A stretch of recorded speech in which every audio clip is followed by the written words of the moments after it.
Welcome back to Writing and Robots, a podcast dedicated to the joy of writing and the genres that inspire us. I'm going to stop trying to say the whole thing in the intro, Yes. Steph, because that intro just kind of got bigger and bigger over time. Yeah. I'm Trevor. I'm Stephanie. Welcome, everybody. Welcome back to our apparently quarterly podcast. We're alive, but just barely. But just barely. Today we're talking about beta reading, super timely topic for you in particular, Steph. Oh, God. But why don't we start with a little bit, where have we been, what are we up to with our respective writing journeys, and where we are. Steph, where have we been? Oh, God. Sick. Yep, I caught a cold in February. I've been dealing with new and pre-existing chronic health issues. Super fun. And yet still forcing myself to write and attend way too many in-person events. But thank you to everyone who comes out to those and says hi and buys my books and donates to the cats. Yeah, your indie author hustle and your supporting rescues hustle have both been kind of heroic over the last few months. Yeah. Oh my God, I have booked so many events. Probably sometime soon I'm going to have to post an updated events list. I'm going to have a busy summer.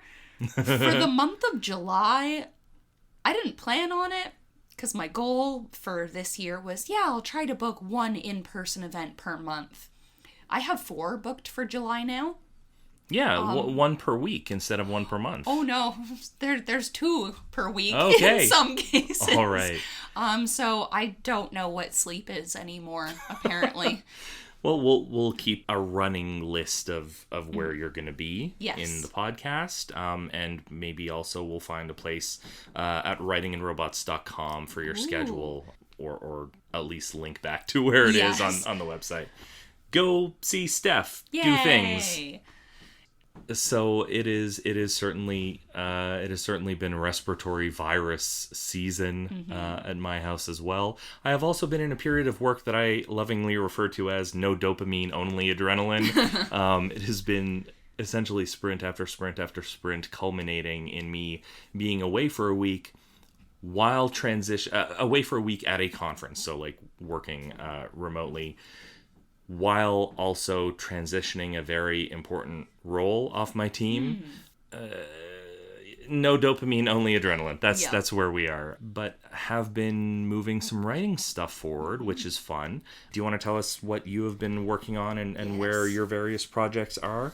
So right now, Skull Daddy is in your capable hands, but soon to be back in my chaotic ones. So I will probably be spending the next week or so doing some intense self-edits before moving on to the next phase. And while you've been taking care of Skull Daddy, I've been doing some edits on The Tunnel. And I don't know if everyone saw my posts at the end of January. I had a lovely technical mishap where, long story short, I got a new computer for my birthday. Mark was helping me switch everything over from the old computer to the new computer.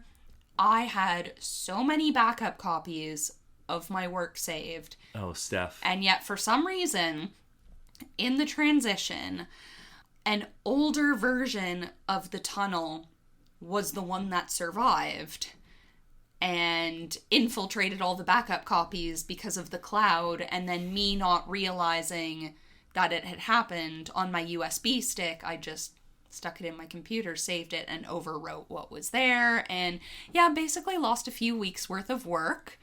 And I'm just like sitting over here with my heart breaking. Yeah, Mark tried his hardest to recover, and I knew exactly what was missing because I had added a whole new character.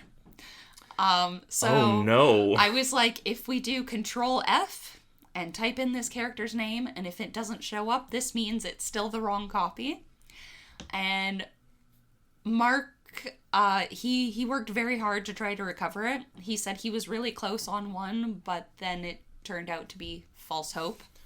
And so I just rewrote everything, and originally I was going to spend February doing more self-edits on The Tunnel, but I was like, I am heartbroken right now. Yeah. I need to just let this sit for a month so that I'm not making it worse. And then I will revisit it with a fresh mind where I'm not angry over it. That's fair. Although that might season your writing a little bit too. On the plus, I can pull that in on some chapters. If I could try and find a silver lining in all this, since you effectively rewrote so much of it, I think we can call this a second draft. Yep. Yep. Yeah, there were parts of the tunnel where I'm like, the lore just isn't there, and it needs to be because of the nature of this mysterious tunnel, and I need more of a history to it. So I created this rich history spanning decades, and through that I even realized that I had to set the story in 2009 because of all interesting. Yeah, very specific. So I need to read this. I made some very specific choices in terms of putting certain dates into play, because originally it was just going to be this could happen at any time. Yeah. But then as I was going through and making these changes, I went, no, it has to happen in 2009. And there's going to be some looks into the past, and then one chapter takes place 10 years later for very specific reasons. Okay. Obviously, I'm not going to spoil the whole story now, and it's still only on draft 3, so anything could happen. Totally. But, I love, though, that, despite the tragedy that has struck you, you are still clearly excited and enthusiastic about the story itself, which is great. I love it. I do really horrible things to some fictional teenagers, let me be clear. Well.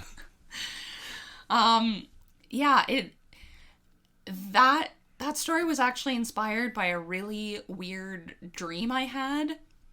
And then I just took the dream and put it on paper and then fleshed it out. And I've tried to build a whole, eldritch horror type thing around it.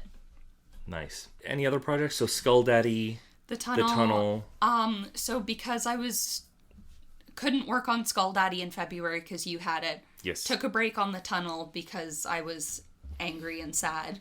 I've been working on it started out as kind of a fun short story project, and now I'm like, yeah, I like this. I might turn this into something down the line. Fun. It's called Flasher, and that's fun. It's all flash and microfiction. Oh, cool. And it's been great because in February I had to put a lot more focus on my health. I had 3 in-person events. Mm-hmm. So it was really nice to have just a simple little writing project where, okay, I'm feeling well today. Let me just churn out a short story. And, not feeling well today, I can take a break. So that was a nice little easy project to have going in February. Cool. Awesome. So, like I said, no dopamine, only adrenaline. But I have managed a couple of things since our last update. I think when we started this podcast, I had gone through 3 drafts of the opening chapters of Persephone's Champion. So, I'm really very happy with a lot of the rest of that book. But, the first 2 or 3 chapters, I just, I knew what I had to accomplish. I kind of knew how to get there, but I just wasn't, nothing that I tried was really working. Mm-hmm. That has changed. Yay! Draft 6 seems to be the one. So there's a little bit of tightening up to do, but structurally, it all is what it has to be, which I'm very excited about. So being back in the world of Persephone's Champion has me thinking about Persephone 2, Ooh. Which is really getting ahead of myself. But because I am a planner, because I'm an outliner, I have been doing a little bit of additional research into the time period and the setting in order to start setting up the dominoes that need to fall. Whereas Persephone 1 is very much kind of a hero's journey chase across ancient Greece. Yeah. It's a real kind of adventure romp. There's a little bit more mystery box to Persephone 2, which is titled The Akrotiri Code, which I'm very excited about. You go to some exciting locales and times in that one.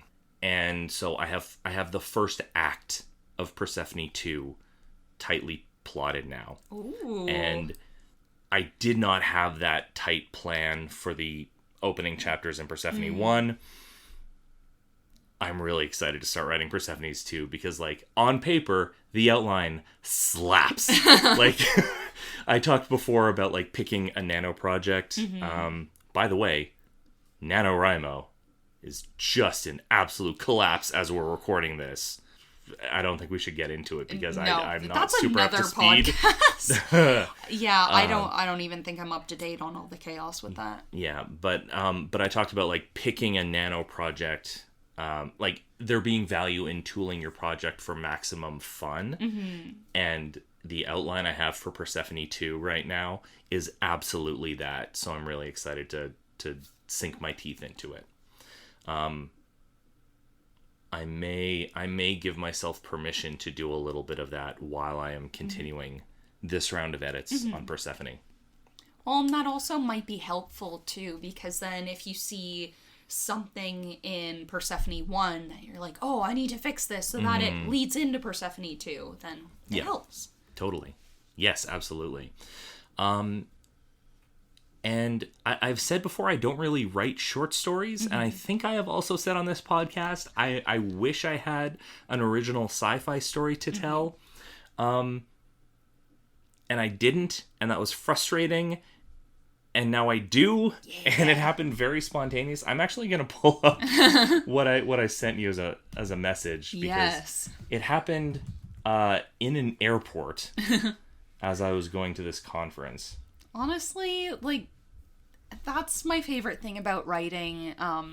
When I took the Nightmare Fuel course through AutoCrit, the instructor called it the what if moments, where you're just in life and you see something and go, ooh, what if? Totally. And so I love when story ideas just come at you in the most random places when you least expect it. And sometimes those are the best ideas. Yeah, absolutely. And it was literally a moment of me being grateful to myself because before I left, I was like, okay, I'm going to be on a plane for 8 hours. I'm going to bring a project with me to work on my laptop.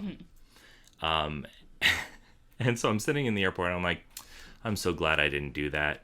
It's late. I just kind of want to vibe and relax and try and get some sleep if I can. And then my brain goes, good, we're going to involuntarily develop a new story idea instead. But yeah, I was prototyping this game a while back that was like Space Stardew Valley. And it was so much Space Stardew Valley that I called it Space Steader. And so like that's kind of the working title for it in my head. It's not going to be that. But yeah, what if that, but you used it to explore how needing to work to survive forces you to turn away from some things without knowing whether you'll be able to revisit them before the opportunity goes away forever. So this is the story we're telling now. Yep. So I went from I have no ideas for anything shorter than novel length to I have a very specific idea for this thing and a very specific like sci-fi setting and universe to explore. So that's exciting. Yay. Yeah, that's fun. One of us. Let's start just by laying a little bit of groundwork here. What is beta reading? I think what we'll do is we'll go through what some common sources have to say about what beta reading is as a practice, and then we'll just kind of riff on them a little bit. The Webster's Dictionary defines beta reading as... Well, let's start with a source that you actually do like and don't apparently have contempt for. Reedsy, right? Yeah. This is a thing that you're a fan of.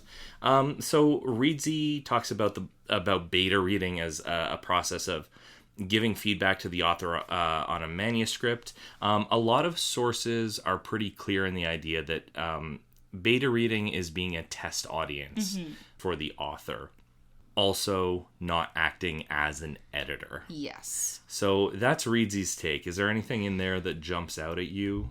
I mean, yeah, that it's like when film studios will do a pre-screening before the final cut of a film, and if the audience is like, I don't understand that part, then they re-edit it, and it's the exact same thing. And sometimes for beta reading, I might have no ideas on my end, just, I'm going to send this out, see what people think. But there have been a few instances of like, I'm really worried about this one specific character, and I need to know how people think. And that happened with Skull Daddy. I was worried about the parents in the story, Cass and Jade, and through feedback from people like Trevor and random strangers I met on the internet, they were able to point out some stuff where I went, oh, yep, that's what I need to fix. Because part of the problem when you're doing so many self-edits is you get so lost in your own work and your brain will just fill in the blanks. Totally. And specifically your knowledge of what has come before, right? All of your developmental work that you've done to get you to the point where you have a beta draft ready. Yeah. And I have the entire world of Skull Daddy in my head. So I know what everything and everyone looks like. I know how I picture their kitchen, where a lot of the scenes take place. But just because I have a clear picture of it in my mind doesn't mean I have fully translated that to the page. So getting someone... I mean, Trevor is very familiar with my writing. Sometimes I get complete strangers on the internet who have never read my stuff before, and they may not see what I have tried to create, and then they can point out like, oh, I don't get this doesn't make sense, and then I can fix it. So it's helpful for editing, but they are not professional editors. Totally. Yeah, so Ingram Spark doubles down on that idea of the idea that they are an average reader and like bringing a reader's perspective to it. And I think that's really interesting, and we'll talk about what some of the different roles are in a little bit. But I think what I'm starting to realize in doing a little bit of research for this episode, like what you and I do for each other is not really beta reading. No, at the end of the day. We're critique partners. We are an entirely separate yes. level, and because we're both writers. So we are not the average reader. No. We don't, we do read for fun. We're not a general audience. Yeah. And it's tough because you are my target audience for some of the stuff that I write. You are within my preferred age demographic and interest demographic. Yeah. But you are more knowledgeable about the craft of writing than, say, random Joe Bob I meet at a market and I try to sell so. them. Yeah. The listeners to this podcast, I'm sure, hope so as well. Yeah, I'm just recording with a fraud. He doesn't know what he's talking about. No, it's interesting though, because like before I start getting into critique, I do try and do a couple of reads from that perspective of just like, I just want to absorb this and enjoy it. And I think that's reflected in some of the comments that I try and give, which is, as a reader, I was looking for this in this moment, right? And that kind of qualification is like, sometimes it will be super wonky craft feedback, and sometimes I try and be like, well, my expectation as a reader of this genre is X, and so this was either fulfilled or frustrated in this moment. Yeah. Now, you talked a little bit about the range of people who you recruit to be betas. The New York book editors like this idea a lot. They really stress it. They stress having multiple betas with multiple points of view in order to get a spectrum of feedback. And I think that's a really important point when you're considering beta reading for your own work. And on the flip side, when you are being a beta for someone, it's important to consider your own perspective when you are giving it to them, and not trying to frame anything as like objective. You're never going to get objective feedback, and you shouldn't be looking for that as a writer, and you shouldn't be trying to give it as a reader either. because it's all coming from your perspective, your point of view as a reader. Yeah. That was it. I've seen like online some sources suggesting that like by collecting multiple points of view, by collecting a range of feedback, your goal for a beta read should be to get an objective sense of your work, because you as the writer, you're too close to it. Yeah. It's all subjective. Yeah, because I don't know that I go out looking for objective views, and especially with the type of stuff that I write, I love when I hear that someone had an emotional response to something. Totally. Because as a horror writer, that means I'm pressing the right buttons. So if I want pure objective, I'll get a proofreader to tell me my grammar sucks. Like, right. Like for a beta reader, I want to know that the average reader is disturbed and uncomfortable, and I don't want them to be confused. Like my favorite feedback, and I still use this to sell my books at events with coping mechanism.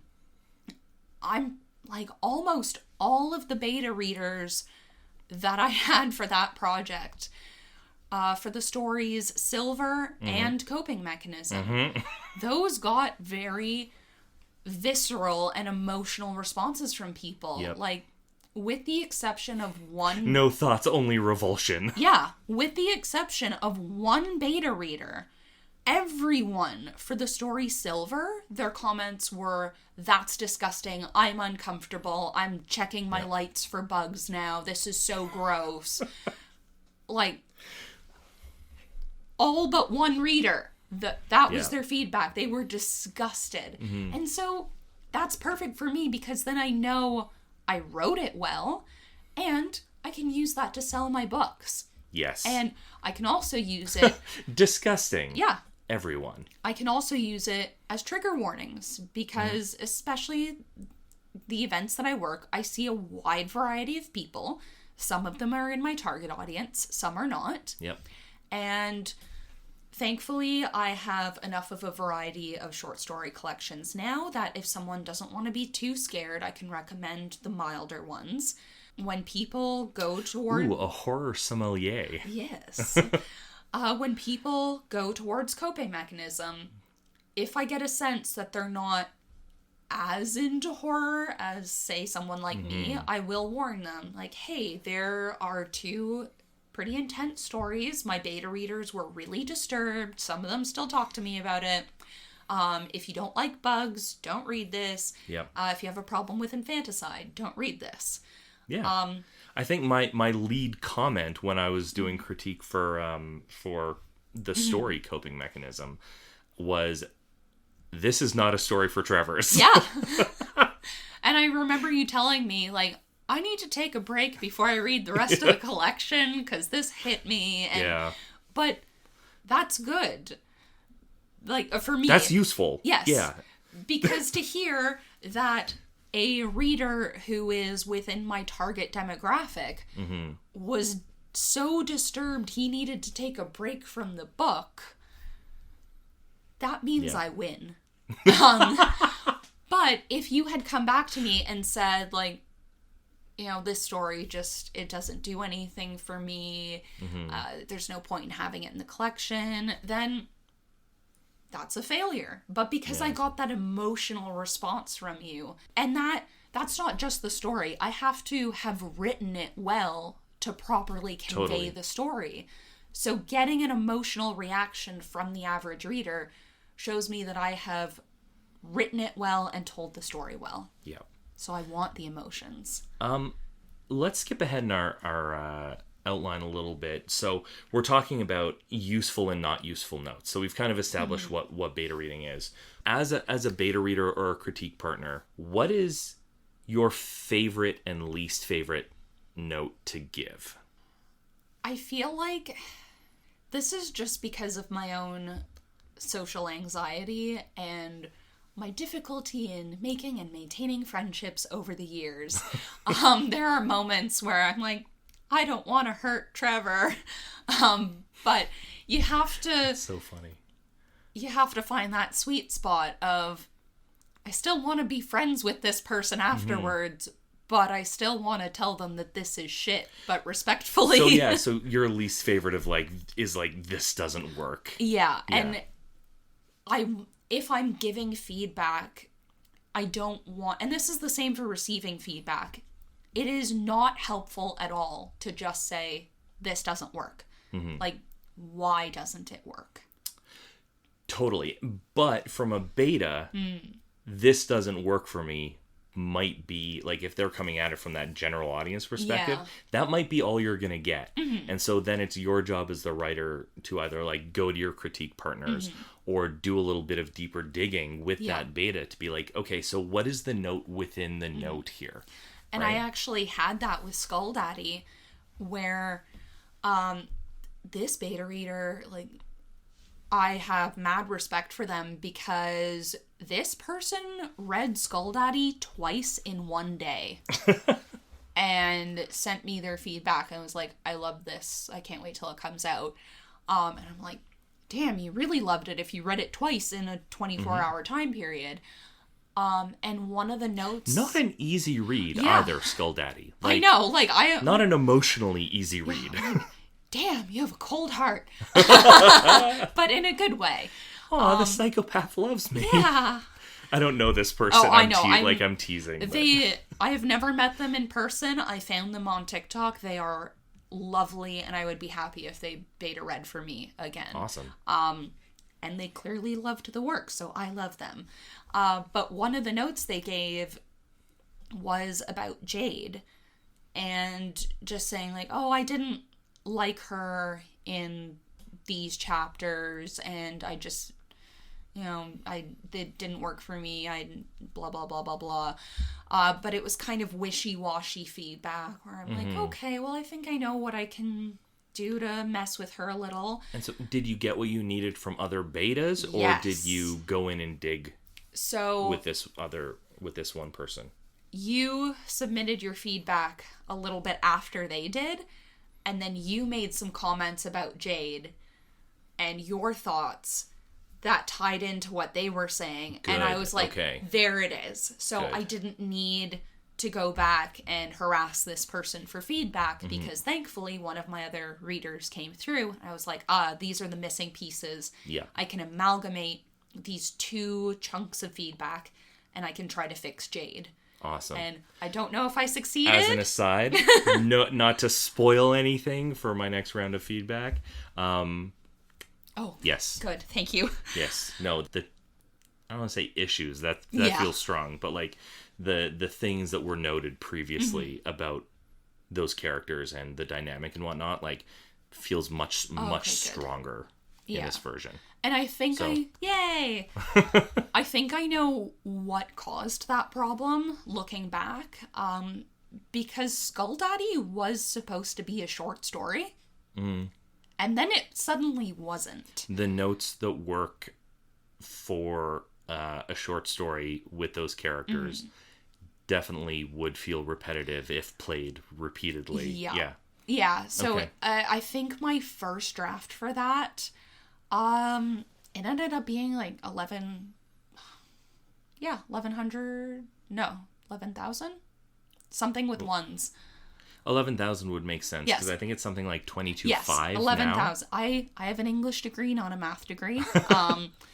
But yes. You can read numbers, Steph. Not if I have dyscalculia, I can't.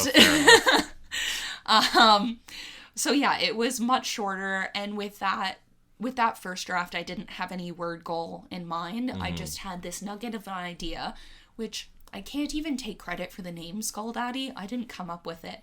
My niece did. I think at the time. So cool. At the time. Kids are little creeps, man. I love it. At the time, she was either 5 or 6, which is why Willow is 5 and 6 in the story.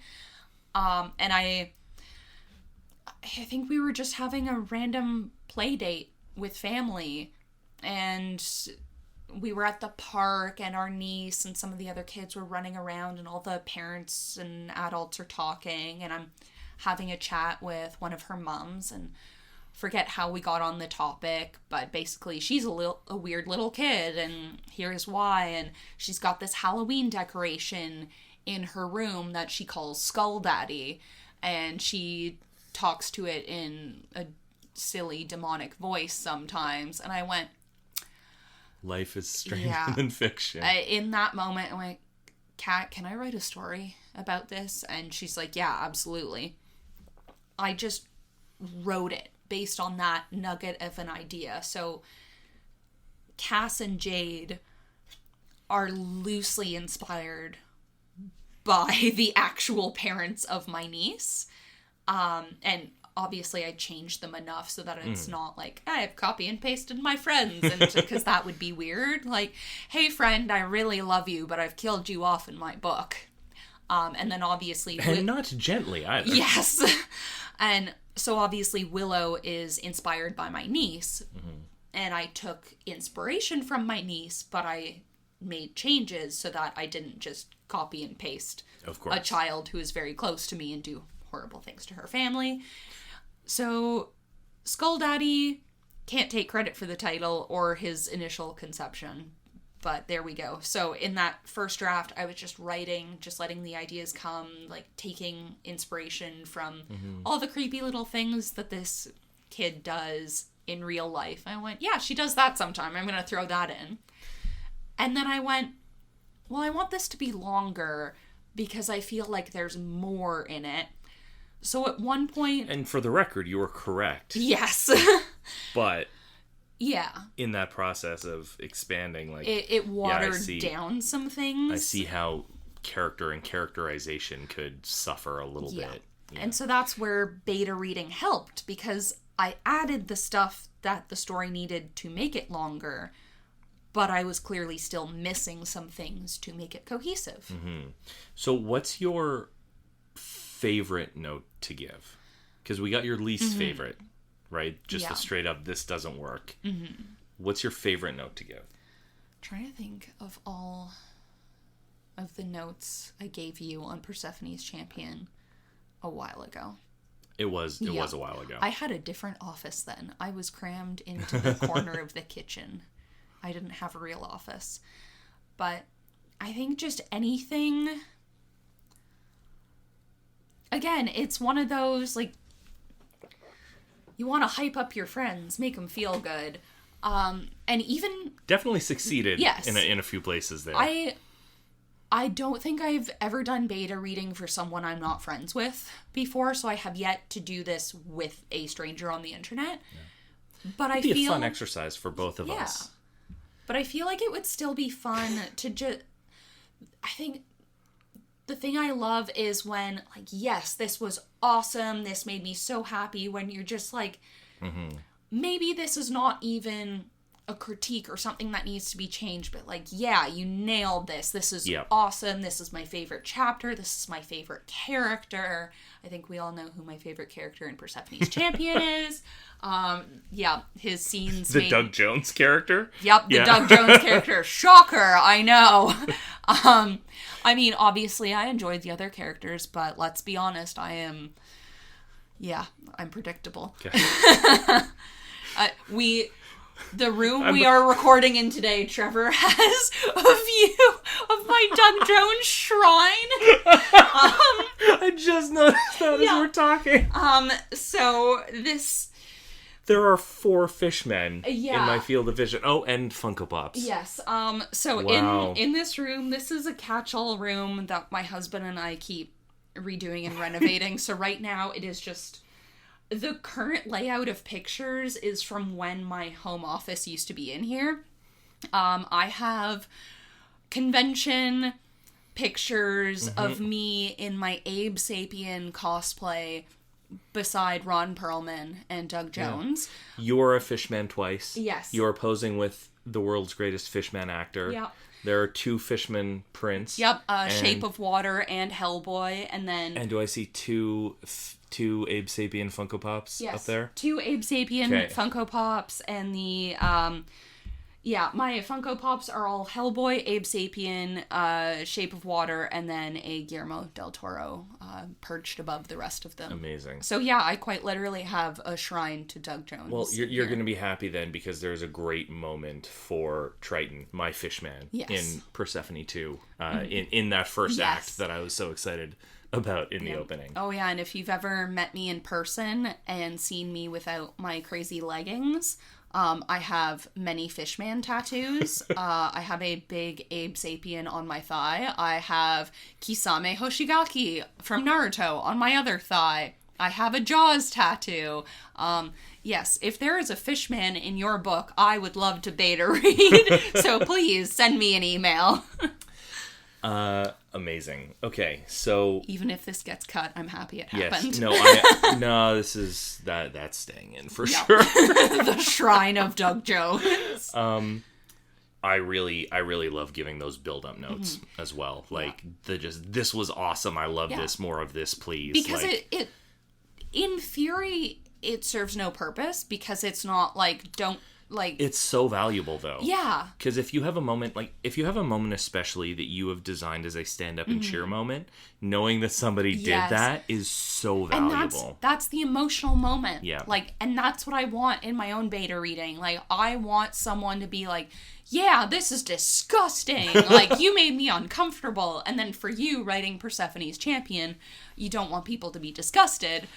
Mostly not. But you want people to be like, hell yeah, they did this, and I'm not going to spoil the story. Although, there are a couple of characters in that book that I was specifically, I didn't prompt necessarily specific feedback around them, but one of the things going into, it was really alpha at that stage. I had done a few rounds of self-edits, but not extensive. It wasn't a second draft, for example.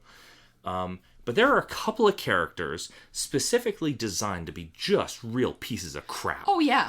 I hope they fall down a flight of stairs. Those kind of guys. And just miserable, selfish is the thing, right? But that's in particular, one character that was just deeply selfish and, amoral rather than being an enemy, right? And the feedback I got around that dude was exactly that. It's just he's not the bad guy, but I hated this guy. Yeah. And that was really good to know that worked. And again, that for me falls into the category of the emotional feedback, because you're like, I hate this.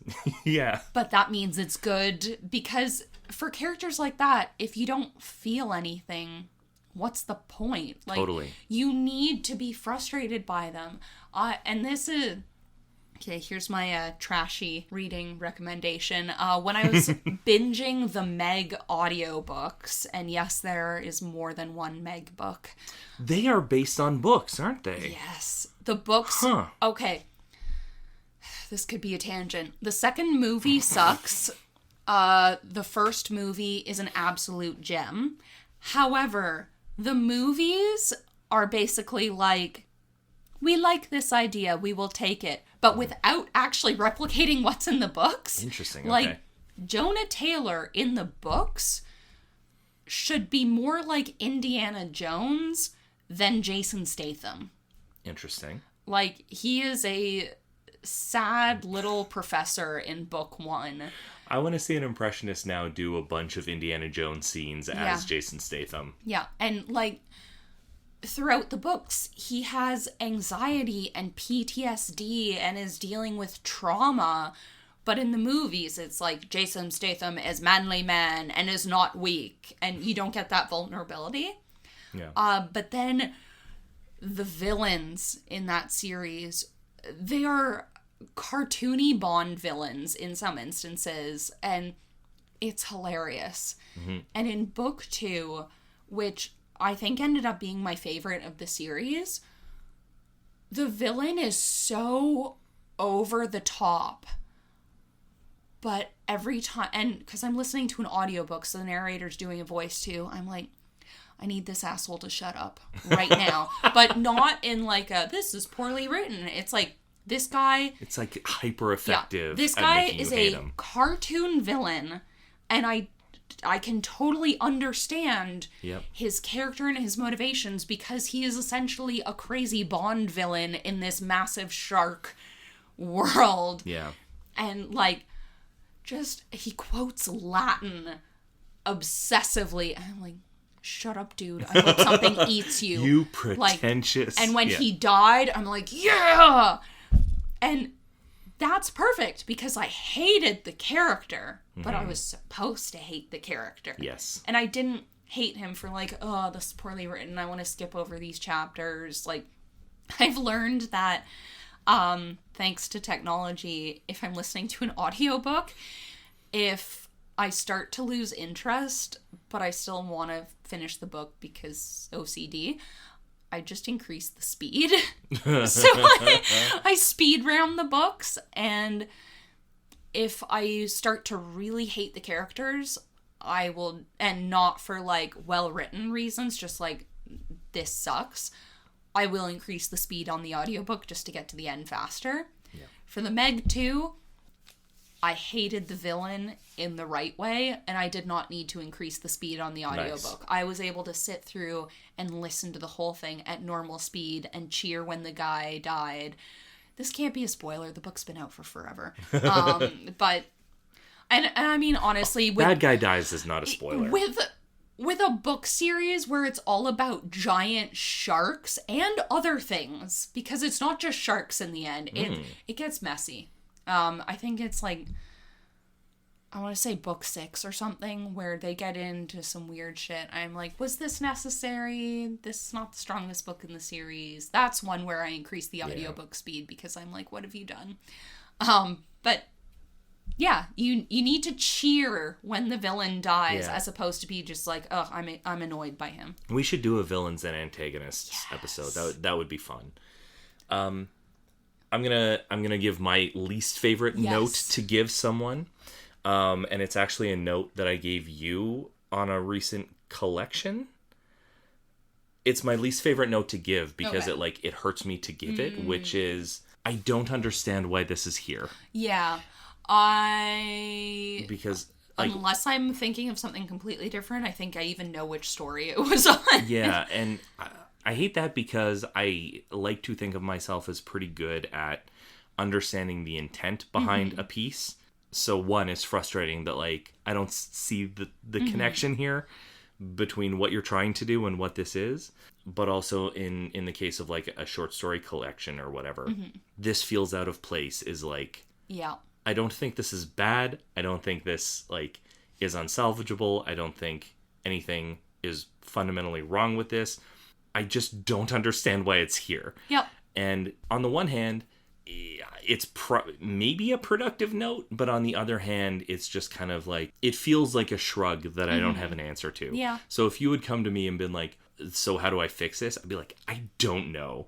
I think if it is the story I'm thinking of, I think I just cut it from the collection and then posted it to my blog. I mean, that would do it. Yeah. Well, and because also I wasn't just looking at your feedback, I was looking at everyone else's feedback, and... Was that a common theme? Yeah. If it... I could be completely misremembering, but if it's the one that I think you're talking of, no one liked it. Interesting. And so I was like, So I just cut it. And that's something I've gotten better at as I've grown as a writer. The kill your darlings just kind like, of? Yeah. Slash and murder them. And I went, well, I got this short story written. I don't think it's ever going to be put into something. I'll post it on my blog for people to read. Well, this is something that I talked about a little bit in the Writing When Writing Is Your Day Job episode, right? Is that idea of, like, ego death in receiving feedback.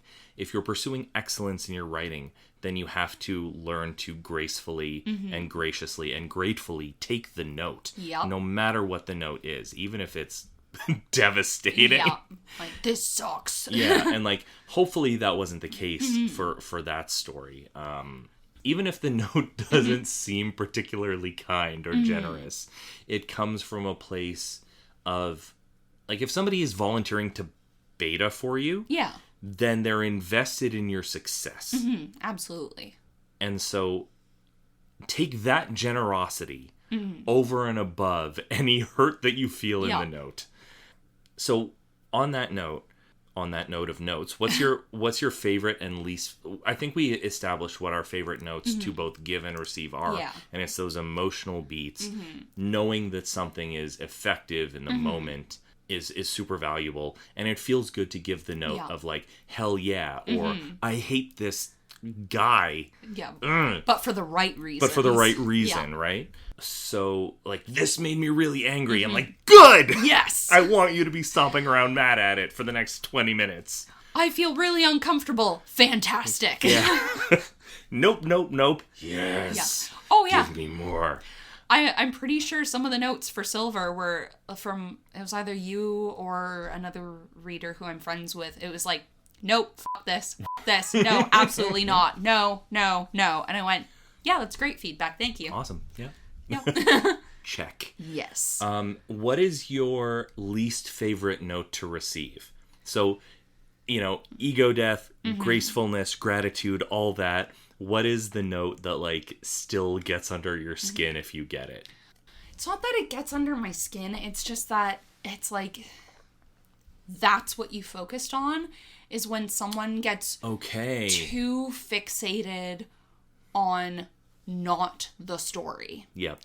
So like, I didn't realize this until after people started sending in their feedback for Skull Daddy, that there had been a formatting glitch when I uploaded everything to BookFunnel. So it squished some paragraphs and sentences together, which if someone had told me at the beginning of the month when I sent it out, as opposed to 2 months later, I could have fixed it and sent out a proper copy of like, hey guys, sorry, someone brought to my attention that the formatting got screwed up when I was uploading it. Instead, did you get like 10 pieces of feedback that were like, the formatting's weird here? Yeah, I had, thankfully during the tail end when stragglers were starting to send in feedback, I was able to say, hey, someone recently brought to my attention that there was a formatting error. I know this is an issue. Please don't focus on that. Yeah. I had someone who, even though I told them, like, just ignore the formatting error, I know it's a problem, like, this was just a tech glitch, they sent me a Word document where 75% of the feedback was just focusing on the sentences that had been squished together because of that formatting error. Like, oh, there's a spelling mistake. There's supposed to be a space here. Yeah. Like, yes. But super not the goal. Tell me what you think of the story. Because even if there had not been a formatting error, I do not need grammar advice at that stage. Because the grammar gets fixed at the end. After I've made all the edits, after it's gone through all the processes. Yeah. Because I'm going to change things between now and then. I'm going to send it through a proofreader as the last step. So and especially for a beta reader, where I'm not testing my grammar, I'm testing my story on my target audience. I'm sorry if my misuse of commas in this one sentence distracted you. That's my bad. Yeah. But I need to know what you think of the story. Do you think that's somebody just being hyper pedantic and a little neurotic, frankly? Or do you think that is just that person's inexperience with what beta reading is?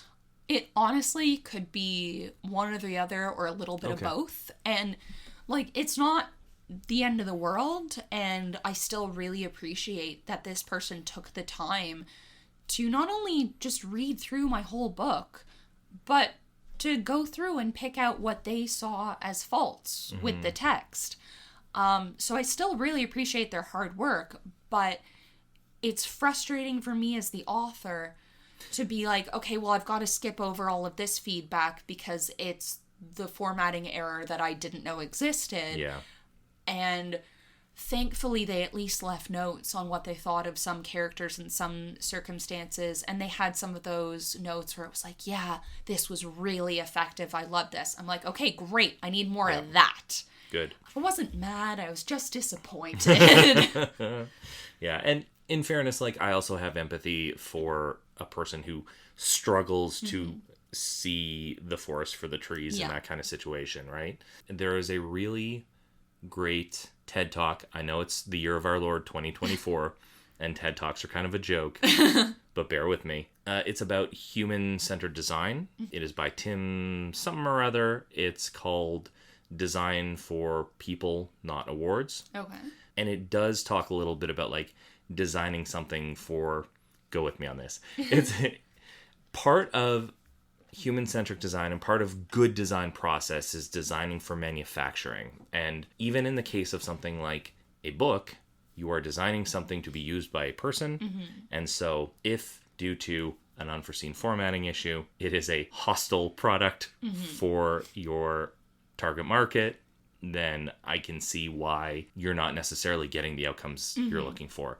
And that sucks. I didn't notice because I didn't really look at the document before converting it to put on my e-reader, and I just assumed that I had jacked up the formatting. So I mean, yes, it was your fault, Trevor. It was. I went to everybody else's file, and jacked up their formatting too. I was like, everybody should be on the same level as I am. And I think I know what went wrong, and I also learned a valuable lesson. Totally. To do a skim through Yeah. before I actually send this out to 20 people. So do a skim through is going to relate to my least favorite note to get, which is, why does this sentence just end halfway through? And that's something that I get both on creative work and work at work. So when I am writing a big thing, I tend to skip around a lot on a page. It's like, I don't know if you've ever watched a computer render an image, but it'll kind of do like a blocky first pass, and then it will skip to an area and refine, and skip to another area and refine, and skip to another area and refine. And slowly the full sharp image takes place, but until that happens, there's like different levels of pixelation and refinement and noise and stuff that has to be kind of worked out. I write like that, so like this is one of the reasons why in the alternate universe where I was like a streamer, I would still not stream the writing process because I would be skipping around the page, and sometimes in that process I stop halfway through a sentence and go somewhere else and workshop another idea. And most of the time I come back. But not always. And that's like in a professional setting as well. It's the worst note to get back because like, okay, well now I've wasted 5 minutes of this person's time where they're trying to interpret what the hell I was trying to say. And now I have to resubmit it to them. That's a frustrating note for me to receive because it's something that I know I could just correct by skimming through and seeing if any sentences end halfway through. Yeah. I feel like that is the common thread here on feedback we don't like receiving. It's, this is stupid and I should have fixed it myself before sending it out. Broadly speaking, what is it you want from beta readers? Like, validation of the things that you were trying to do, identification of places where maybe you're not as effective. Is there anything like, how often do you seek out specific feedback from betas? I can't remember the notes I put in the Skull Daddy email I sent, because it was at the end of last year.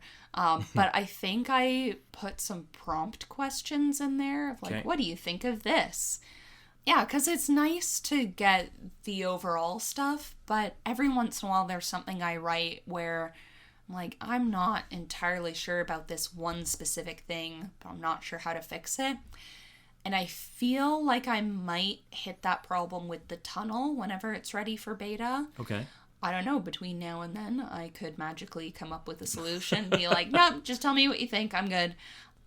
But there's always going to be those little things where you're like, I don't know that I can see how to fix this yet because you're so involved in it. Yeah. And it'll take an outside perspective to be like, yeah, there's your problem. Yes, absolutely. I want to do a little show and tell. Ooh. Because there were some digital, like, alpha copies of Persephone and some paper copies of Persephone. And where is it?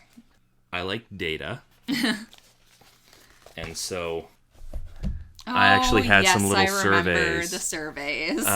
Was this in your digital copy? Yes. Okay. I knew what my targets were in terms of like pacing and density and just trying to gauge, had some like specific questions that I could kind of assign numerical values to in a spreadsheet, and maybe I did that. How much did you like or dislike this chapter? I thought the pace of this chapter was too slow, a little slow. All right, basically doing like Likert scale evaluation questions after each chapter.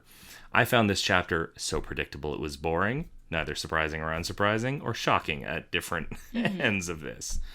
Setting. How much of a sense of place did you get? How did you feel about how much characters, things, and actions were described in this chapter? I knew that in this first draft, there were sections that were wildly like under-fleshed out in terms of just description. So I was like, I don't quite know where they are because, like you were saying, I was so close to it at the time. Yeah. I was like, maybe I'll get a little bit of feedback on this. So like for this chapter, I could use more was the feedback I got on this one. Yeah, and then just favorite part, least favorite. Least favorite was illuminating because sometimes it was, this didn't feel good, and sometimes it was, I hated this guy, and I'm like, yes. Yes. Good, I'm glad. I feel like now seeing that again and having my memory refreshed, I would want to try that, but maybe not at the end of every chapter for me. I would also not do it at the end of every chapter if I were doing it again. Like every act. Yeah. Well, and especially for horror, you want to build that momentum. And if I'm breaking up chapters or acts with, here's a survey. Totally. I feel it would be like my short story, Please Rate Your Satisfaction, where he has that deep emotional moment and then the robot pops out and it's like, hi, do you want to do a survey? You know what? Genuinely, like, that is a thing that is reflected in some of the responses that I didn't get. Because some chapters end on a downbeat and some end on kind of an upbeat that is propulsive in the next chapter. And so I can map through the answers I didn't get where people were like, I'm going to keep going. Yeah. I got to keep going. That's a little bit validating, but also I really wanted that feedback. So like maybe... Yeah. So maybe if I had like structured feedback at the end of an act, which is generally an exhale moment, I could have asked questions related to that chapter and got the feedback I was looking for instead of getting nothing. Yeah. Structure is good, I find, if people have never done this before. This copy was one of my kids. Aww. Who I gave it to. Be actually, like, see on the cover. It's by me with them. Yes. Right? Because they were my inspiration, really, for the book. And their interest in mythology was kind of where I started exploring it. But they had not seen it, right? We had talked through, but they hadn't actually seen the text. They were part of the planning, but not the writing. Correct. Exactly. Let's talk about this. Your writing process is interesting to me, because I'm going to talk as though I'm examining you in a zoo for some stuff. I mean... So as a pantser, right, as somebody who tends to run with an idea kind of far and fast, when do you know that a story is ready for beta? There are two telltale moments. One is if I've done so many self-edits and so many passes that I reach the point where I think I don't know what else I can add or change, or I'm stuck on this part and I need a fresh pair of eyes. Or if I reach the point where I have read through it so many times I'm starting to get sick of it, and I'm like, okay, time for some fresh eyes. It's time for somebody else to look at this who is not me. Yeah. And then I can go, like, I haven't looked at Skull Daddy in months now, ever, because I got the beta reader feedback, I did some changes, I added a whole new chapter, and then I gave it to you. And I forget when that was, but it was a while ago. It was definitely in the no dopamine, only adrenaline period. And then, I'm so excited about this round of edits that you did, Steph. Like, it's so... Seeing the difference between the last version and this version. God. I'm interrupting you to sing your praises for a moment. But, like, it's so fun to see a work come together in real time like this, and it's just it's delicious. Yay. It's good. I love this story so much, and I think part of it is because it's so close to my heart. Like, it is inspired by one of my nieces, and I don't have children of my own. I don't plan on having children of my own. I am a cat parent, but I have a lot of nieces, nephews, and nibblings, and I love all of them, and I am, like those t-shirts and memes say, I am somebody's feral aunt. And I think part of it too is, and this gets into all my trauma, but I write about trauma, so yay. I did not have good relationships with my aunts and uncles growing up, and it was weird to have those family members of, well, I am related to them and I'm supposed to like them because they are family, but I get nothing from them. Like, no love, no. And now as an adult, I at least, knowing my dad's side of the family and the generational trauma there, I can understand what went wrong. But I want to be what I didn't have. So, especially if one of the kids or young adults, because they're growing up, in my life has inspired something that I'm writing, that is so important to me. Because even if I take it in a completely different directions, that it's no longer recognizable as the child who inspired it. And I really hope my niece does not grow up to be Willow. Like, it's still so important to me. And I will, like, I can't thank this kid enough for giving me the idea of Skull Daddy, but also I adore her and her parents, and if Mark were to come barging in here and be like, they need us right now, we must leave, I'd be like, okay, let me get my coat. Yep. Like, so it's just very important to me, and I think it's one of my favorite things I've ever written because just everything lined up so well. I am still kind of floored at how, like, the love that you have for Jade and Cass and Willow, like, definitely reads on the page. And the way you have somehow managed, without having kids of your own, to tap into the types of anxieties the parents have around, I mean, I totally did that on purpose. Work and well, but yeah, like, but you, like, however you did it. Yeah, for anyone outside of me and Trevor who doesn't know, when I got that first round of feedback from Trevor, I was like, that was not my intention, but I'm glad it came across. I remember us messaging about this. And, you know, he's sending me these deep messages of, yeah, as a parent, this really hits close to home. And I worry about outside influences on my children. I'm like, yes, creepy Halloween decoration does do that. But, like, anyway, I'm not going to get into it. There are so many pieces that build to these things that are super recognizable as a parent and as a parent of kids who have their own exceptionalities and needs, right? And, yeah, I don't know how you manage to hit those notes, but you do, and they land, and that's why you get a variety of perspectives in your beta readers, right? Yes. Is to find out what lands for whom differently than you assumed. And I've mentioned this before on this episode, strangers on the internet. I have found that it helps me personally to cast a wide net for beta reading. I will ask friends who I know are interested. I will obviously reach out to my podcast co-hosts, but then I'll also put out a call in my newsletter because those are people who have subscribed to read my work. I will put out a call on social media for people who follow me, or even sometimes people who don't follow me. I had a number of people through TikTok reach out and say, like, yeah, I want to read that. And I don't just put out randomly, hey, I have a book, who wants to read it? I say, if you like this, this, and this, then I want you to help read my book. And in casting a wide net, it's also been helpful because not everyone gives their feedback back to me. And as someone who is impatient and has anxiety. But also you have a certain pace to maintain as a self-published author, right? But I've also, I mean, beta reading just so much anxiety for me anyway, because it's like, sending my book out to the world. I still get anxious for the fully published stuff. If someone buys it right in front of me at an art market, just like, I hope you like it, friend. Like, I've had so many people read my stuff by now, but I still get anxious of, oh God, someone's going to read what I wrote.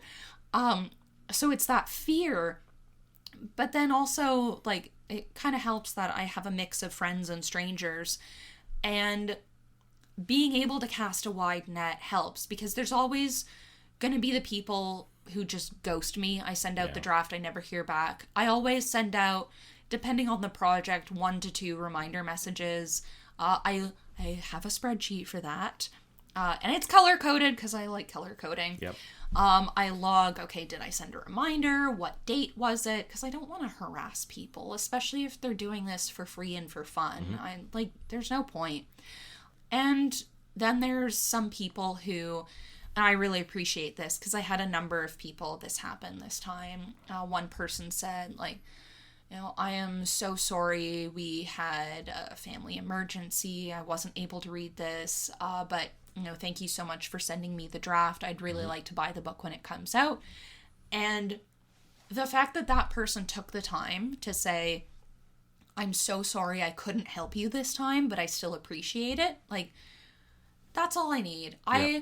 I prefer that over... That's really courteous. I prefer that over ghosting. I had another person who said, I'm so sorry I got caught up in schoolwork. I'm still in university. Like, I have 2 degrees. I get that. So the fact that those people took the time to reach out to me and explain why they couldn't help me that time, even though they originally signed up for it. Yeah. I prefer that over just never hearing from them again. And those people who at least got back to me, I'm still going to send them a free ebook when it comes out. Like, you took the time to reply to me. You volunteered to help. And then obviously the people who did send their beta reader feedback, they are going to get the free ebook as well. Nice. It's really important to again, we talked about gratitude earlier. Excuse me. It goes beyond just like accepting the note with gratitude. Yeah. It is about expressing gratitude to them, and some reward is nice. Yeah. And if, like, this is my job. If you are helping me for free to succeed in my job, the least I can do is give you a free ebook. Yeah. We've talked almost exclusively about betas.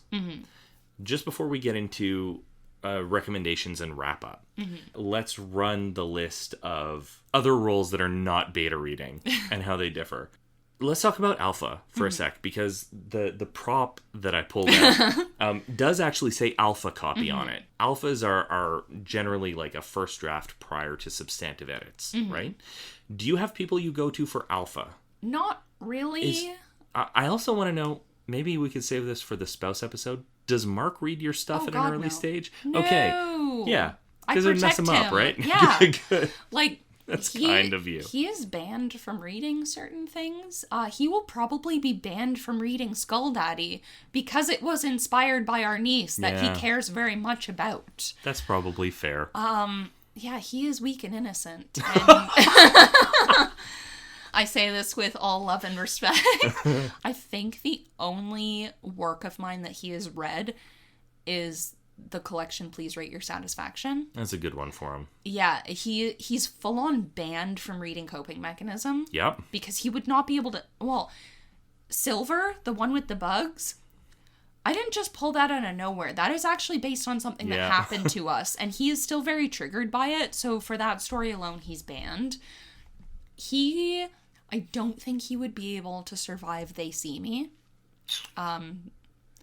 Maybe some stories, but not the whole collection. Especially not 20 Blackshire Place or Circle. I would have to go back to remember which one that one is. It's the one where house is haunted and she eats him at the end. And I just know I would give my husband nightmares with that one. He could probably do some of the zombie stories in Falling Apart, but he would get severely grossed out by most of them. That's what I had brought with me to read on the plane. I got distracted by this other story, and then I was like, why do I have nothing with me to read? Yeah. I brought that to read with me. That's okay. And that's...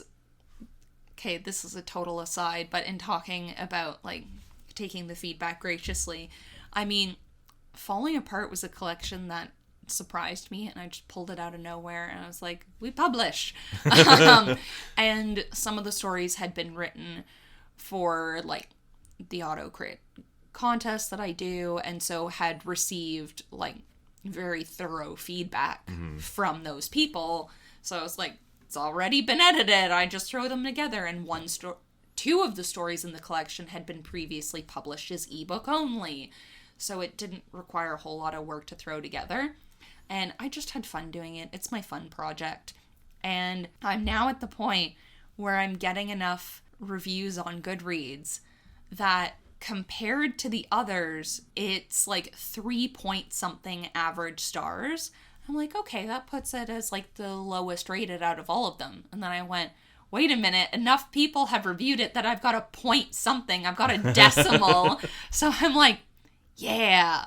Because I think, especially with my first 2 collections, the only people who've reviewed it on Goodreads are friends and family who are like 4 and 5 stars. So I'm like, oh my God, I have a book that people felt just okay about.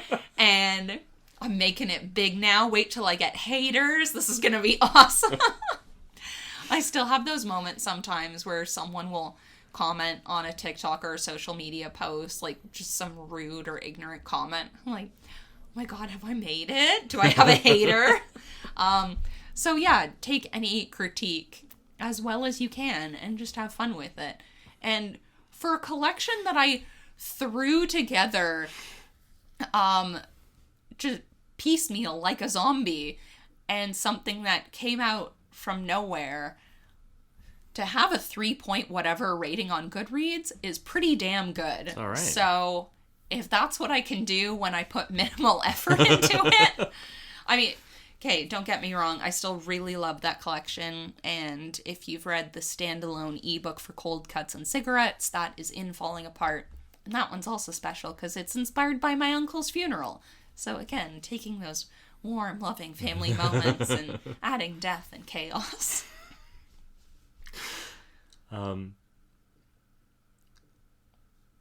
So Mark does not alpha read your No. stuff. Yeah. Sorry, I was like, where the hell Yeah, were we? I was trying to think of like where did this start? No. Okay. Do you have people who do alpha for you, or do you generally kind of like hold it close? I hold it close. I self-edit. I've used the AutoCrit software because I've become a convert of theirs.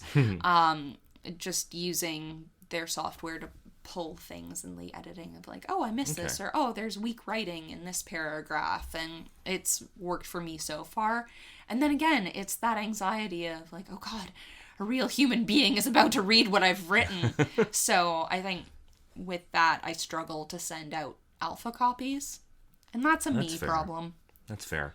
I'm very lucky that I have a very good alpha reader at home for me. Like, NJ comes from like an arts and theater background, so she knows story structure, character and characterization. She's very good at reading intent, which is fantastic. And also, like, while she acts and directs and dramaturges and like all of these other elements, produces like all of this other stuff, she's not a writer.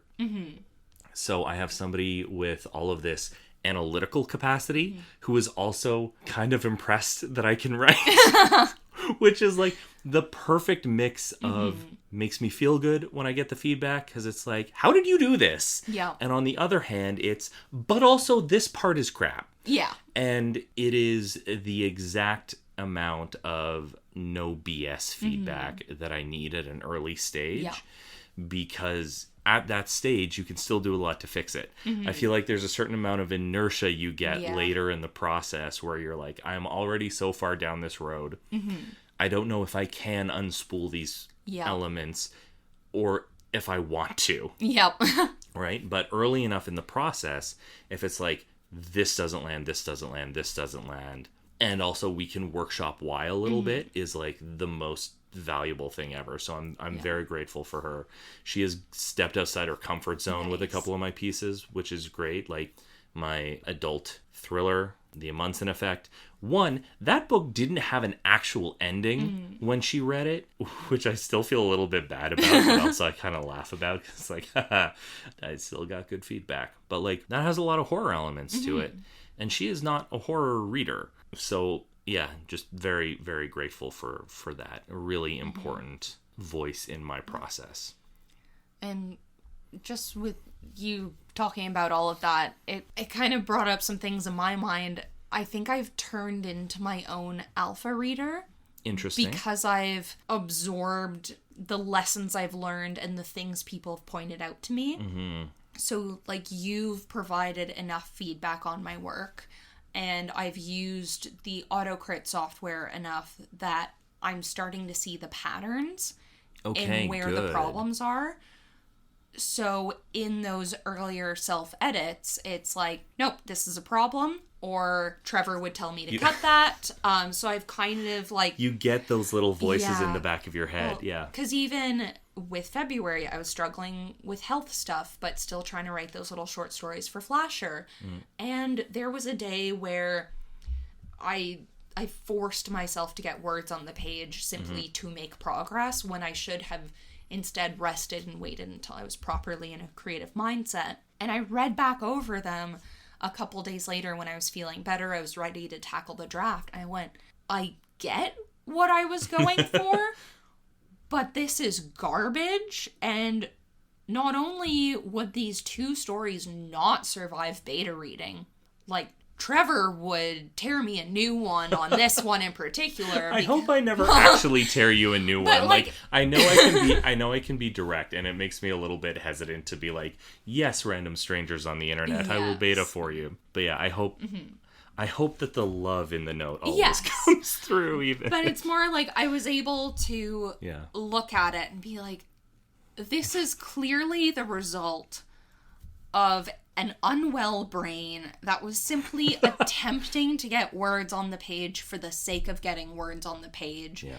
And maybe I thought this was hilarious when I was dosed on Buckley's, but in the light of day, this will not work, especially not for the tone of the collection, and we are going to cut it without mercy. Yeah. And that's going to be the note from now on, Steph, is like, if you think you're being clever and it doesn't land, just be like, Steph, this one's bucked. Yeah. Oh, man. Buckley this one, Steph. Yeah. No, Buckley's works, but it does things to me. It tastes awful and it works. I know. It's the most accurate branding ever. As an aside, if Buckley's wants to sponsor the show. Yes. I mean, really, if anyone wants to... Well, okay. I have name-dropped Autocrit a lot. I do have an affiliate link, so I am technically sponsored. Put it in the show notes. Yeah. We'll put it in the show notes. Please buy things so I can get money. I am a starving artist with 4 cats to feed. Okay. So alphas, first draft prior to edits, critique partners... We talked a bit about that. I have one, and he works for me so far. I have not felt the need to upgrade or replace. Good to hear. But yeah, like they bring that craft eye to it. Developmental editing is interesting. Do you go on and use like a developmental editor, or do you go more into the like line editing, copy editing? So, here is where things get weird. Okay. Because I have exclusively published short story collections up until this point. Gotcha. I don't need to spend money on a developmental editor to tell me that page 1 doesn't match page 10, because they are completely different stories. So I have just hired very thorough copy editors, like kind of skip that step. But now I'm getting to the point where my first novella is coming out, And I'm like, oh, the editing process may need to change. Interesting. And, okay.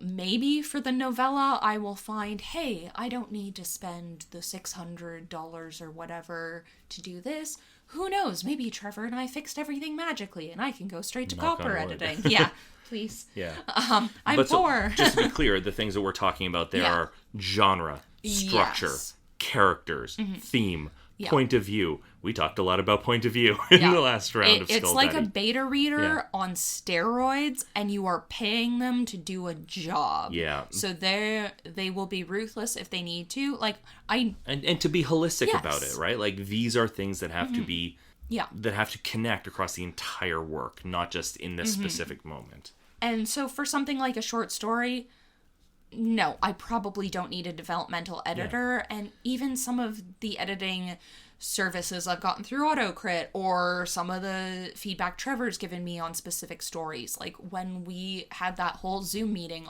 about the Devil's Cards, like we tore that one apart in like fixing it and making it what it was. Also a really good story.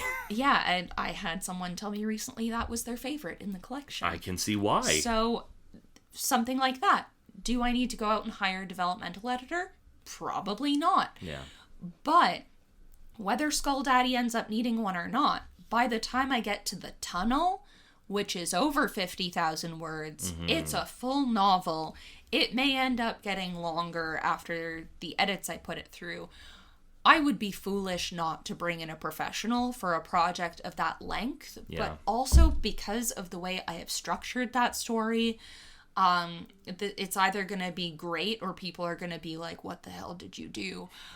In the way I overlap points of view within chapters, because the party splits up, which is something you should never do in a horror movie. So we get... Or tabletop role-playing. Yeah, we get 3 different stories all happening simultaneously, so that I can hopefully build in a bit of a race of against time on one part, because maybe some people can be saved, but maybe they can't, but who knows? You just have to read it in the future. So for that, because of the way I've structured it, because it's a longer project, it's got richer lore, more characters. Like Skull Daddy is so condensed. It takes place in one house. It is one family. There are 4 human characters and 2 non-human characters. Like it's small, but the tunnel takes place in a city. There's multiple locations. There's multiple locations within the tunnel itself, and there's different traits of the tunnel depending on where you go. And there's a police department that gets involved, and there's a video game cafe, and there's I had fun with it. I see that. So it's more sprawling, and then the lore of this tunnel goes back. They've been able to officially trace it to one time period, but it probably goes back even further, and for that I need a professional to be like, this is a hot mess, or I like what you've done here.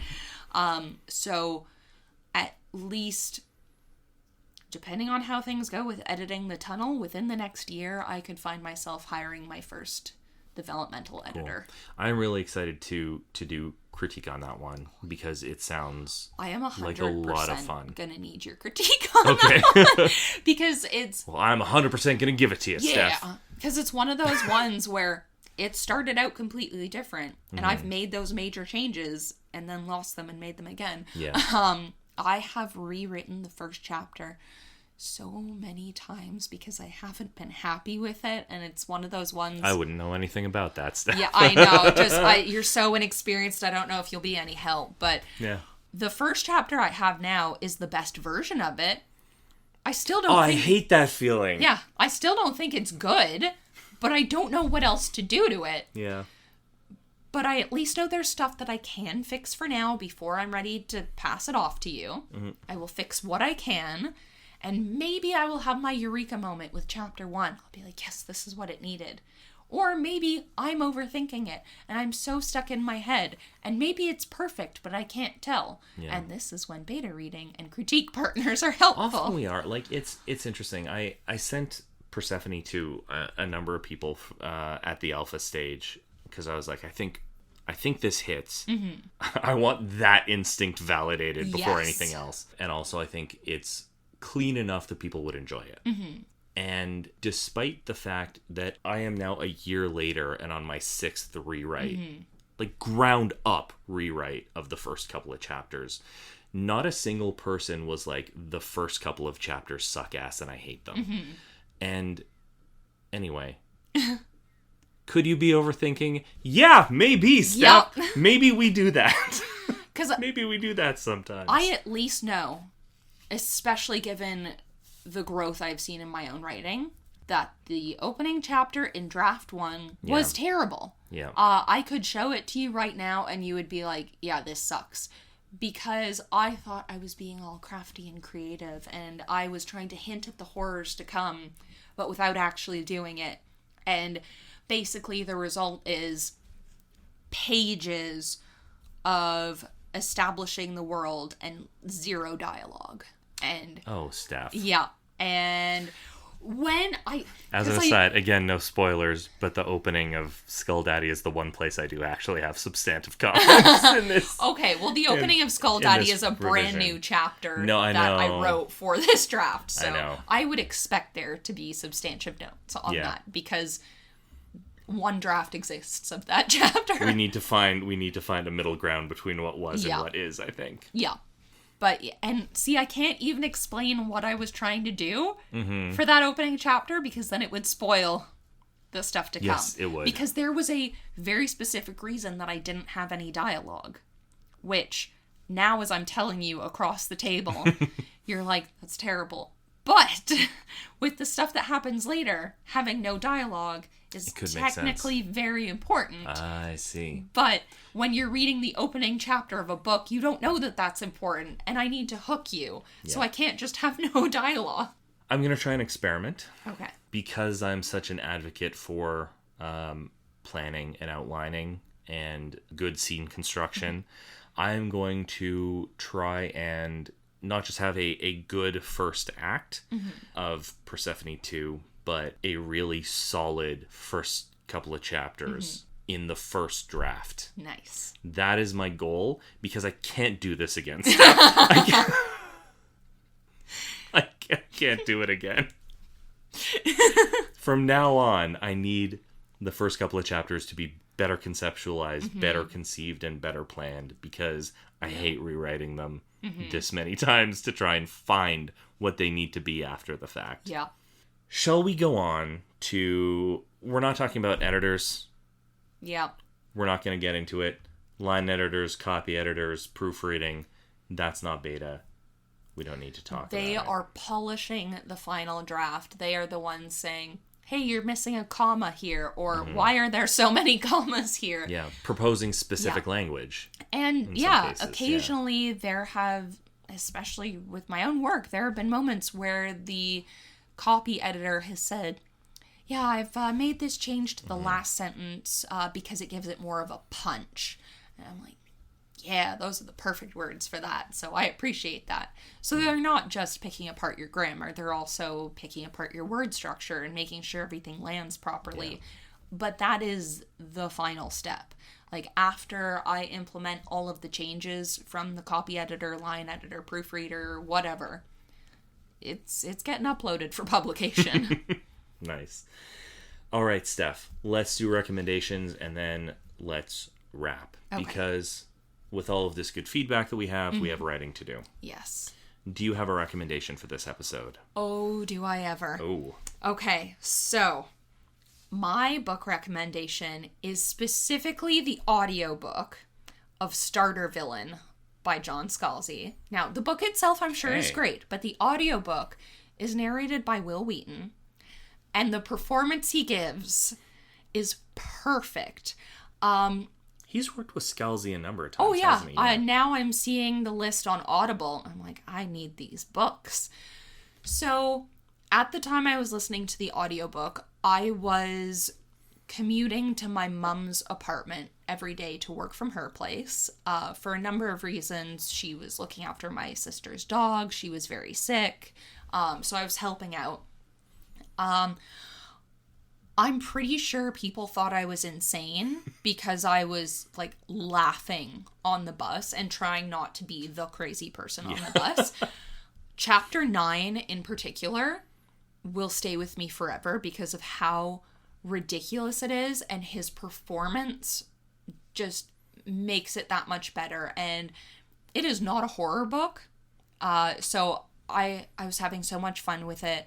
My husband shares my Audible account. I said, Mark, you have to listen to this audiobook. Like, you don't have to listen to it right away, but I think you would really enjoy this. And so he recently started, and he's been playing it around the house while he's been doing some home renovation projects. And when he got to chapter 9, and I knew it was coming, I was lurking upstairs, just listening around a corner for his reaction. He started laughing so hard he had to pause the audiobook and take a breather.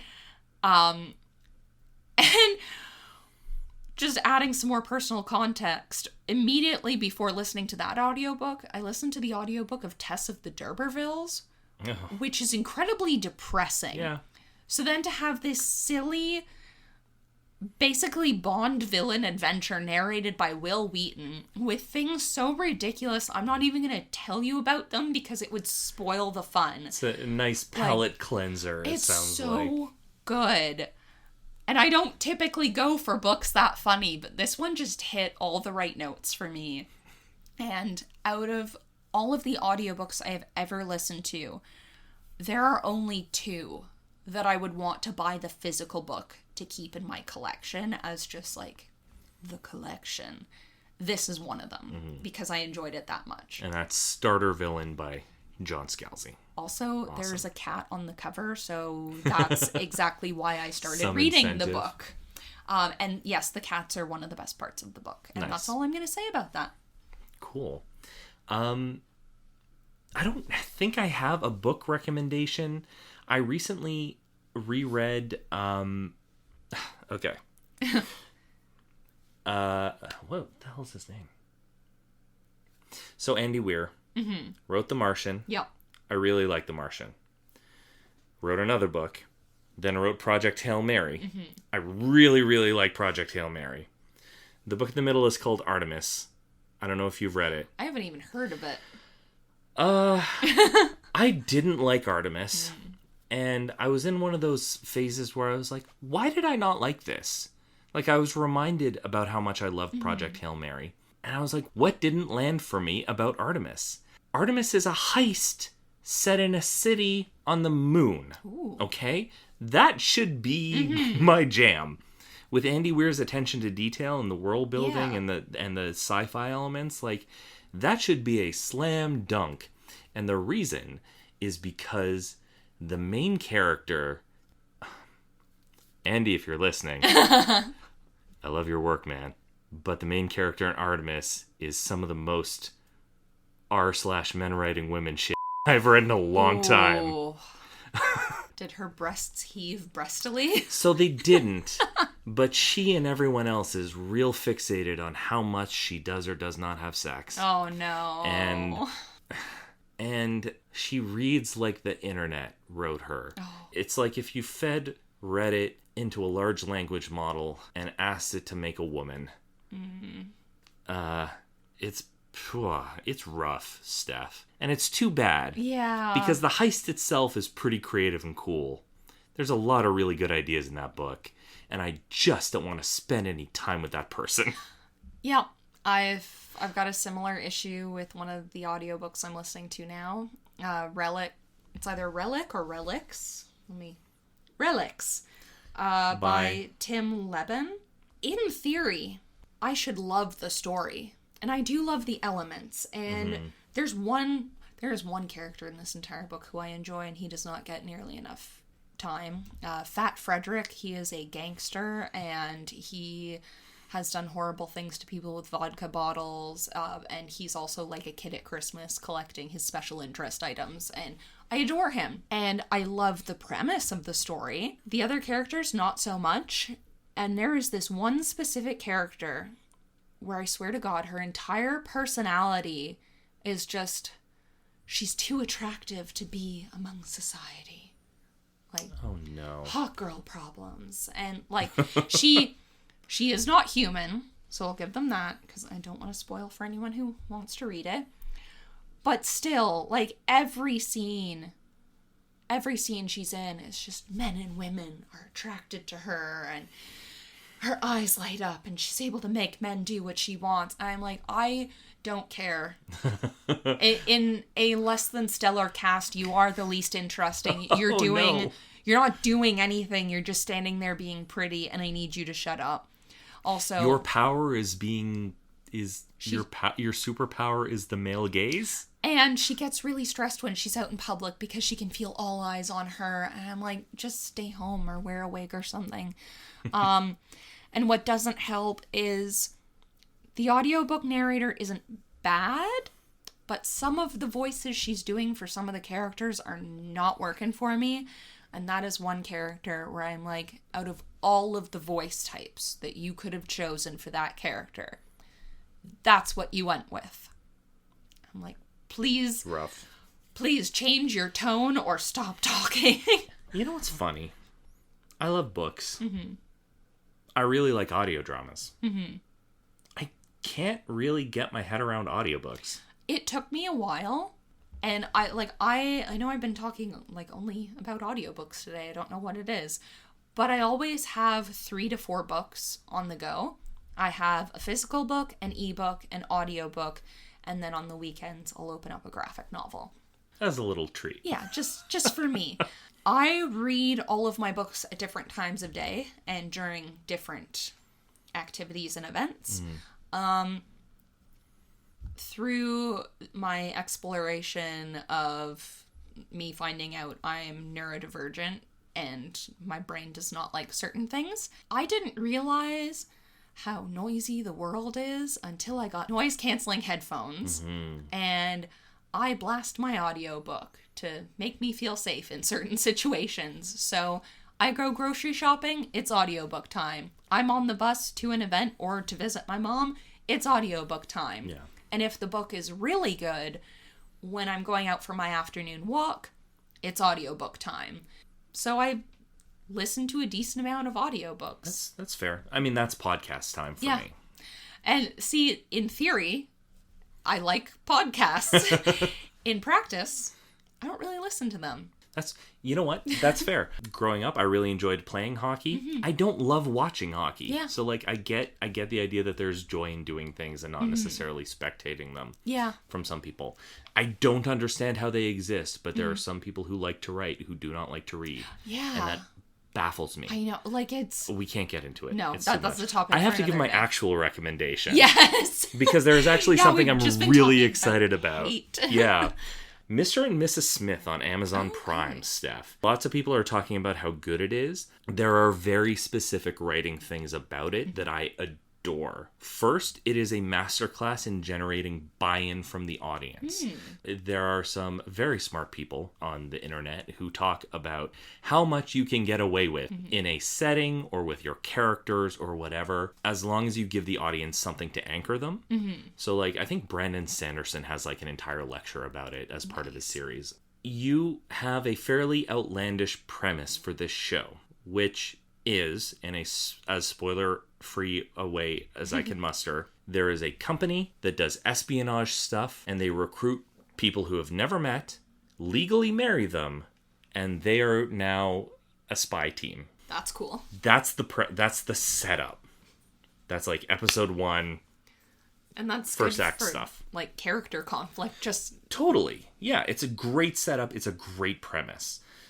But it's kind of out there, right? So the way by which they generate buy-in by having the characters feel quite grounded and real, and having the world that they're inhabiting also feel very grounded and real, despite the fact that there's almost this John Wick-esque network of espionage nonsense going on behind the scenes, is really, like, it is a masterclass in that. So if you are thinking of having some wild stuff happening with your setting, watch what they do in Mr. and Mrs. Smith to generate buy-in from the audience.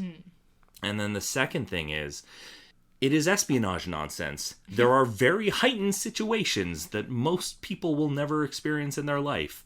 But the way they keep naturalistic dialogue and characterization in those moments is just, it is beautiful. I just, nice. I want more of it. I really want more of it. There were only 8 episodes in the first season. I want more.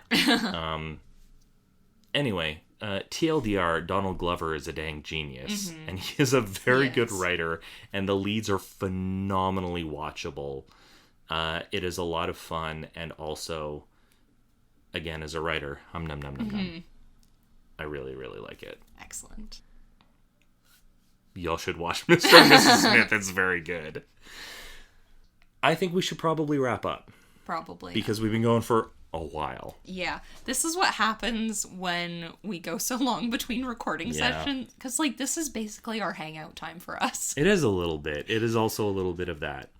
When you're busy adults, you have to disguise your hangout time as work. Millennials are fine. Yay. We're fine. The world is burning. No. No dopamine. Only adrenaline. Yeah. So, folks, you can find flash fiction prompts, episode notes, stories, and more.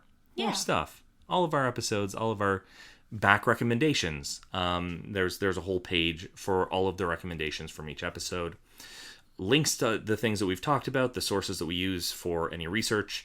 That is all found at writingandrobots.com. Steph, where can the people find more of you? Oh boy, I'm never prepared for this one. I don't... Happens every episode, Steph. Yeah. While Steph is looking, on various social media platforms, look for Love Make Share, lovemakeshare.ca or youtube.com/lovemakesharetv. You will find me. Okay. I'm getting everything open. Stephanie.and.author on Instagram. Some of them. Yes. So, for Instagram, stephanie.and.author. For TikTok, stephanie.and.author. And then changing things up with Facebook, Stephanie and author. There was no need for the dots that time, I guess. Evidently not. And stephanieandauthor.ca. Beautiful. And you can find links to all of our stuff at writingandrobots.com. Come visit. Come submit a story in response to one of the flash fiction prompts.